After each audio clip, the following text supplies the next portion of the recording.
चारिटा झील भितर अरे मु 5 नंबर ना कौन मैडम 4 नंबर किंतु 3टा फेल फोन लुचे मोटे किणिली सेटा पुणी मो गोटे सांग घरे रखुଥିଲି कीपैड फोन जदि मिस कॉल आयो सांग मते कहयो जाय अरे अदिन मिस कॉल करछन भाउज तो सांगने आज न्यू ब्लॉग को आपण को बहुत स्वागत सांगने आज बेसी बक बक भावनी चलतु ब्लॉग टी स्टार्ट करवा आपने सब लास्ट जापर कि ब्लॉग उद्देश्यटा कौन पे आज स्टार्ट कराला आज गोटे बोबाल भिडियोटा हम आपने देखिए आ बहुत मजा लगे चलतु ब्लॉग टी स्टार्ट कर हूँ भात आपड़े आमर जो कौन एटा टमाटर रसम स्पेशल टमाटर रसम आईटी हूँ आमर ये कि भजाटा अलग प्रकार देखा के देखी नी यहाँ मसला भजाटा आमर ब्रह्मपुर साइड रे जो भोजी हुए साधा भोजी ये गोटे भजाटा को मेन करेंगे कि आमर एपटे करूना आमर ब्रह्मपुर गंजाम साइड रे एमती फूलकोबी सीझा आलू आमर बीन्स फेन्स मटर पकई मसला भजा गोटे करती कौन कह कौन सांगने आपण शुणु कोई सांग बाबा कह कथा खाइला कह आग खाईदे सांगने जहाँ कह कथा कह केम देखा प्लीज कमेंट कर कहतु खाली ये देखा जाऊँगी एना हूँ जर छाड़बार अव्यथ औषध झोल ये झोलटा जर छाड़ा झोलटा सतरे सांगने गोटे जर लोक पार्टी को किसी भल लगे काश ठंडा एगुड़ा सब होता जब पीदे सूप भाया गरम गरम थी मजा लगे आज बाध्य भाईना मत कहले जर होती तो बोले ये कर बोली से बाबा को मुँह सुखी कथा कहना बेसी राधे राधे देह भल नहीं कह खाइला पर कहया एनर्जी आसी जो लव स्टोरी ए मामा टिके पिया को दबो मते ग्लास पिया को दोछि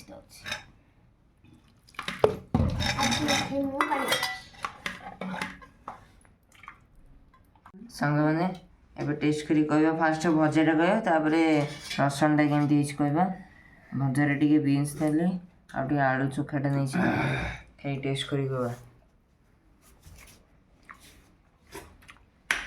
एटा घरे केबे भी हेई नथिबा आपण देखा खास करके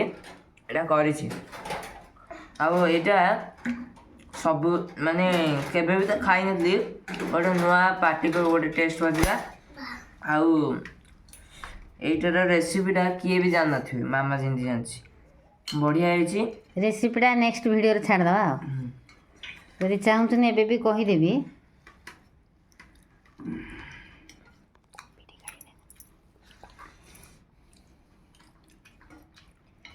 कोबीटा देखो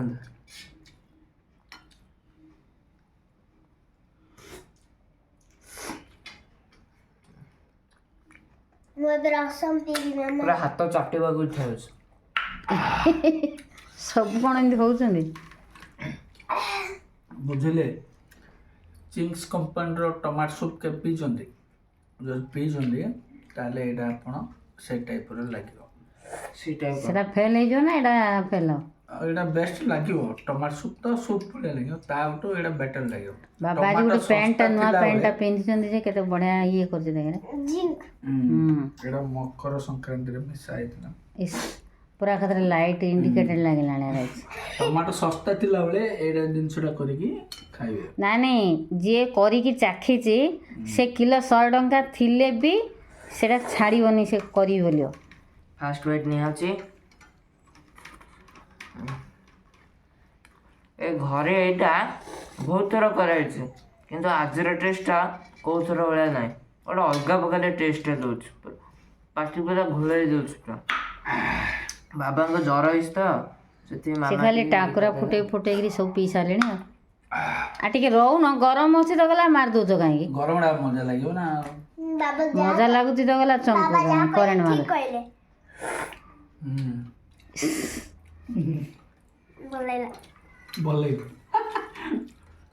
एबे आमर देखले पर मामा एने खाई करी टेस्ट करी कहो केम लागुची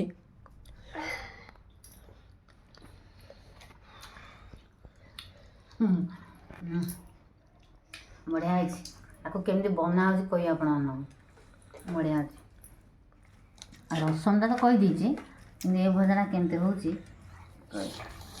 ଏବେ ମାମା ଖାଇବ। ଲୁଣ ପାଇଛି ଯେ ସବୁଥିରେ। ବୋବାଲ ଟେଷ୍ଟ ଅଛି। ମତେ ଏତେ ରସମଟା ଭଲ ଲାଗିଲା ମୁଁ ଚାମୁଚି ଚାପୁଛି।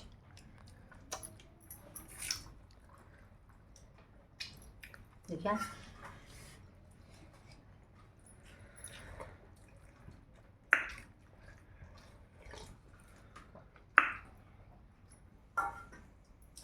ସେଟା ପିଇଦେଲେ ଭାତ କେମିତି ସରିବ? ଭଲ ଲାଗୁଛି? ବଢ଼ିଆ ହେଇଛି ରେ ସାଙ୍ଗମାନେ। ଏ ଭଜାଟା ସାଙ୍ଗରେ କମ୍ବିନେସନଟା ତାର ବଢ଼ିଆ ହେଇଛି।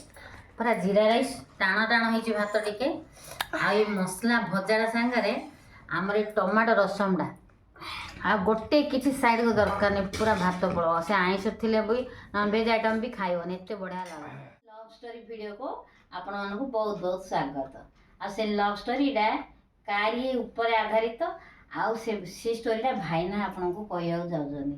ତ ଭାଇନା ଷ୍ଟାର୍ଟ କରିବେ ଆଜି ଆପଣମାନଙ୍କୁ ଶୁଣେଇବେ। ଷ୍ଟାର୍ଟ କର। ଆଜିର ଦୁନିଆରେ ଝିଅ ମିଳିବା ବହୁତ କଷ୍ଟକର, କିନ୍ତୁ ଆମ ବେଳକୁ ଟିକେ ସହଜ ହେଇଯାଉଥିଲା। କାହିଁକି ମୁଁ 2006ରେ ବାହାଘର ହେଲା, କିନ୍ତୁ ବାହାଘର ହେବା ପୂର୍ବରୁ ମ୍ୟାକ୍ସିମମ୍ 4ଟା ଝିଅ ଦେଖିଛି। 4ଟା ଝିଅ ଭିତରେ ମୁଁ 5 ନମ୍ବର ନା କ'ଣ ମ୍ୟାଡ଼ାମ୍ 4 ନମ୍ବର, କିନ୍ତୁ 3ଟା ଫେଲ୍ ହେଇଛି। ସେ 3ଟା ଝିଅ ଭିତରେ ଜଣେ ଆମକୁ ଗରିବ ଅବସ୍ଥା ଦେଖି ମନା କରିଦେଲେ। ଆଉ ଗୋଟେ ଝିଅ ସେ ଭଲ କ୍ୟାଣ୍ଡିଡେଟ୍ ଖୋଜୁଥିଲେ, ଭଲ ଚାକିରି ଫାକିରି, ସିଏ ବି ରିଜେକ୍ଟ କରିଦେଲେ। ଆଉ ଗୋଟେ ଝିଅ ଦେଖିବାକୁ ଗଲୁ, ସିଏ କିନ୍ତୁ ନଥିଲା, କିନ୍ତୁ ତାକୁ ମୁଁ ଦେଖିପାରିନି। ଚତୁର୍ଥ ନମ୍ବର ମ୍ୟାଡ଼ାମ୍, ଯାହା ପାଇଁ ଯିଏ ଯୁଗ, ଏଇ 3ଟା ଝିଅ ଦେଖିବା ଭିତରେ ମୋତେ କାହିଁ ସେମିତି କିଛି ଫିଲ୍ ହେଇନଥିଲା, କିନ୍ତୁ ମ୍ୟାଡ଼ାମ୍କୁ ଦେଖିଲା ପରେ ଏମିତି ଗୋଟେ ଫିଲ୍ ହେଲା, ଗୋଟେ ଦିବ୍ୟ ଶକ୍ତି, ଗୋଟେ ମା ଗୋଟେ ଆସିଲା ଭଳିଆ ମୋତେ ଲାଗିଲେ। କାହିଁକି ମୁଁ ଟିକେ ପିଲାରୁ ହିଁ ଠାକୁର ଭକ୍ତ, କିନ୍ତୁ ଗୋଟେ ମା ମୋତେ ଆସିଲେ, ନା ଇଏ ତୋ ପାଇଁ ଜୀବନରେ ଅଛି, ପସନ୍ଦ କରେ।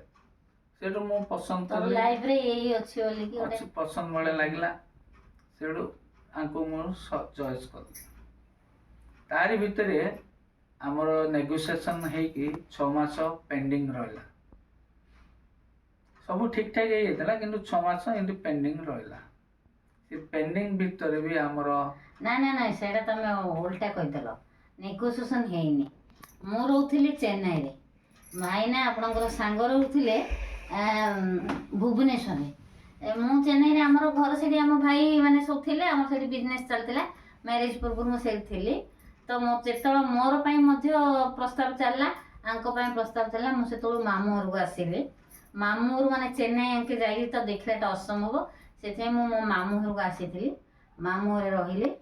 ତାପରେ ସେଇଠୁ ଯେ ତାଙ୍କର ଆମର ଛୋଟ ମୋଟ ରିଲେସନ୍ ଭିତରେ ହିଁ ହେଇଛି, ଦୂର ରିଲେସନ୍ ନାହିଁ। ଆଉ ଏମିତି ହେଇକିରି ଠିକ୍ ଠାକ୍ ହେଲା ପରେ, ଠିକ୍ ଠାକ୍ ହେଲା ପରେ ଆଉ ଯୋଗ ନଥିଲା ଯେ, ଆଉ ଯୋଗଟା ବାହାରିବ ଆମର ହେଉଛି ଫେବୃଆରୀ 9 ତାରିଖରେ ଆମର ମ୍ୟାରେଜ୍ ହେଇଥିଲା। ତ ଫେବୃଆରୀ ମାସରେ, ଆମର ମାଘ ମାସରେ ହିଁ ହବାର ଅଛି। ତା ପୂର୍ବରୁ ଆମେ ଯୋଉ ଦେଖି ଦେଇଥିଲୁ, ୟାର ସିଜନ୍ ଆଉ ନଥିଲା। ଯେମିତିକି ଆମର କ'ଣ କହୁଛନ୍ତି ଚତୁର୍ମାସିଆ, 4 ମାସରେ ଯୋଉ ଚତୁର୍ମାସିଆ, ତାରି ଭିତରେ ଆମର ସବୁ ଠିକ୍ ଠାକ୍ ହେଇଯାଇଥିଲା। ଆଉ ଠିକ୍ ଠାକ୍ ହେଇକି ହେଲା ଭିତରେ ଆମର ଏଙ୍ଗେଜମେଣ୍ଟ ହେଇନଥିଲା, କିନ୍ତୁ ଆମର ବନ୍ଧୁବାନ୍ଧବ ପୁରା, ଆମେ ବନ୍ଧୁ ବାନ୍ଧିଲା ଭଳିଆ ହେଇଯାଇଥିଲା। ଏଙ୍ଗେଜମେଣ୍ଟ ହେଇନି କି ଆଉ କିଛି ହେଇନି। ତାପରେ ଆମର ସେତେବେଳକୁ ଦିଆ ନିଆ ସବୁ ଚାଲିଥିଲା, ଯେମିତିକି ଆମେ ଯୋଗାଡ଼ ଦେଉଛୁ, ତାଙ୍କେ ଯୋଗାଡ଼ ଦିଅନ୍ତି, ଏଇଭଳିଆ ଆମର ପ୍ରଥା ସବୁ ଚାଲିଥିଲା। ତାପରେ 6 ମାସ ସେମିତି ଗଲା ପରେ, 4 ମାସ ନା 5 ମାସ ଗଲା ପରେ ଏଙ୍ଗେଜମେଣ୍ଟ ହେଲା। ଏଙ୍ଗେଜମେଣ୍ଟର ଗୋଟେ ସପ୍ତାହ ପରେ ବାହାଘର ହେଲା। ଏଙ୍ଗେଜମେଣ୍ଟ ଆଉ ବାହାଘର ଭିତରେ ଡିଫରେନ୍ସ ହେଉଛି 1 ୱିକ୍, ଓନ୍ଲି 7 ଦିନ ମାତ୍ର ଥିଲା। ତ ଷ୍ଟୋରିଟା ହେଉଛି ଆମର ଯୋଉ 4 ମାସ 5 ମାସ ଗ୍ୟାପ୍ ଭିତରେ ଆମେ ଯୋଉ ଗ୍ୟାପ୍ ହେଲା, ସେଇଠି ଷ୍ଟୋରିଟା ଭାଇନା କହିବେ। କୁହ। ସେତେବେଳୁ ତ ମୋବାଇଲ ଥିଲା, କିନ୍ତୁ ଏମିତି କିପ୍ୟାଡ୍ ଫୋନ୍ ଥିଲା। ଏ ହ୍ୱାଟ୍ସଆପ୍, ଫେସବୁକ୍ ଏସବୁ କିଛି ନଥିଲା। ଏବେ ସିନା ଥିଲା ଯେ ଆମର ସେତେବେଳକୁ ଆମେ ୟୁଜ କରିପାରୁନଥିଲୁ। କରିପାରୁନଥିଲୁ ମାନେ ସେତେ ଆମ ବାପା ମା ମାନେ ଆମକୁ ଦଉନଥିଲେ ସେ ସମୟରେ। ଦଉନଥିଲେ। ଏବେ ସିନା ପିଲା ପ୍ରଥମ କ୍ଲାସରୁ ହିଁ ହ୍ୱାଟ୍ସଆପ୍ କଣ ସେ ଜାଣିଛନ୍ତି। ମାନେ ସେଟା ହଉଛି ପିଲାଙ୍କର ସ୍କୁଲ ପାଇଁ ବୋଲିକି ତ ଦରକାର ପଡିଯାଉଛି। ବାପା ମା ମାନେ ରଖିବାକୁ ବାଧ୍ୟ, ବାପା ମା ମାନେଠୁ ପିଲାମାନେ ଦେଖିବାକୁ ବାଧ୍ୟ। ତାପରେ ଆଉ ସେଟା ମିନିମମ୍ ହେଇଗଲାଣି ଯେ ଆମର ସ୍ମାର୍ଟଫୋନ। ଏବେ ପ୍ରଥମ କ୍ଲାସ ପିଲା ହିଁ ହ୍ୱାଟ୍ସଆପ୍ ଖୋଲିବାକୁ ବାଧ୍ୟ, କାହିଁକି ସ୍କୁଲରୁ ମେସେଜ ଆସୁଛି। ଆମ ବେଳକୁ ଟିକେ କ'ଣ ଭୁଲ ହେଲେ ଟିଚର ଆସିକି ମାଡ଼ ମାରୁଥିଲେ, ଘରେ ଆସି କମ୍ପ୍ଲେନ୍ କରୁଥିଲେ ଯେ ତମ ପୁଅ ଏଇଆ କଲା ସେଇଆ କଲା। ତମ ବେଳକୁ ତମକୁ ମତେ ତ 8 ବର୍ଷ ସାନ ବଡ, ତାପରେ ସାଙ୍ଗମାନେ କହିବେନି ମୋର ବେଳକୁ କ'ଣ ହେଇଥିଲା ତମର ବେଳକୁ କ'ଣ ହେଇଥିଲା। ହେଲେ ଆମର ଗୋଟେ ଫୋନ ଲୁଚେଇକି ମୁଁ ଗୋଟେ କିଣିଲି, ସେଇଟା ପୁଣି ମୁଁ ଗୋଟେ ସାଙ୍ଗ ଘରେ ରଖୁଥିଲି। Keypad phone. Keypad phone. ଯଦି ମିସ୍ କଲ୍ ଆଇବ ସାଙ୍ଗ ମତେ କହିବ ଯାଇକି ଆରେ ଅଦିନ ମିସ୍ କଲ୍ କରିଛନ୍ତି ଭାଉଜ। ଆମେ ଅଦିନ କହିବୁ ସେ ଆମ ବ୍ରହ୍ମପୁର ସାଇଡ୍ ପିଲାଟା ତ, ସୁଶାନ୍ତ କୁମାର ଦାସ। ସୁଶାନ୍ତ ଶୁଣୁଥିବୁ ଖରାପ ଭାବିବୁନି ରେ, ତୋ ଗାଁରେ ଫର୍ଦା ପାସ୍ କରିଦେଲି। ଆଉ ସେ କୁହେ ଆନା ଅଦିନ ମିସ୍ କଲ୍ କରିଛନ୍ତି ବୋଲେ ମୁଁ ଆଉ ଥରେ କଲ୍ କରି କଥା ହୁଏ। ଇଏ ବି ମ୍ୟାଡାମ ଲୁଚିକି ସେତେବେଳକୁ ମୋ ପାଖରେ ମାନେ ମୋର ନାହିଁ, ଆମ ଘର ଫ୍ୟାମିଲି ଭିତରେ ଭାଇ ମାନଙ୍କର ଗୋଟେ ଗୋଟେ ଥିଲା, ଆଉ ଫ୍ୟାମିଲି ଭିତରେ ମୁଁ ଯୋଉ ଥିଲି ସେତେବେଳକୁ କାହାକୁ ଫୋନ ୟୁଜ କରିବା ଜଣା ନଥିଲା।